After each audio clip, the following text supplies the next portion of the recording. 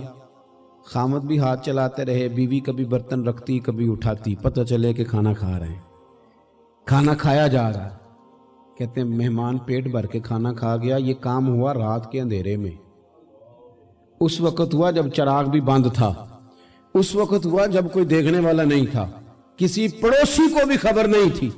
فرماتے ہیں صبح کے اجالے میں اس مہمان کو لے کے مسجد نبوی میں نے قدم رکھا تو نبی کریم نے فرمایا رات جو تم نے کام کیا ہے نا اسے دیکھ کے میرا رب بڑا مسکرایا ہے، اللہ بڑا مسکرایا ہے۔ اللہ تر دامنی پہ شیخ ہماری نہ جائیے، ہم دامن نہ چھوڑ دیں تو فرشتے وضو کریں۔ یہ شان ہے صحابہ کی۔ نبی کریم علیہ السلام نے فرمایا رب رات مسکرایا تیرا یہ انداز دیکھ کے، اور اس نے قرآن نازل کیا وَيُبْصِرُونَ عَلَىٰ أَنفُسِهِمْ وَلَوْ كَانَ بِهِمْ خَصَاصَةٌ۔ کچھ لوگ وہ ہیں جنہیں بڑی بھی ضرورت ہو تو دوسروں پر اثار کر دیتے ہیں۔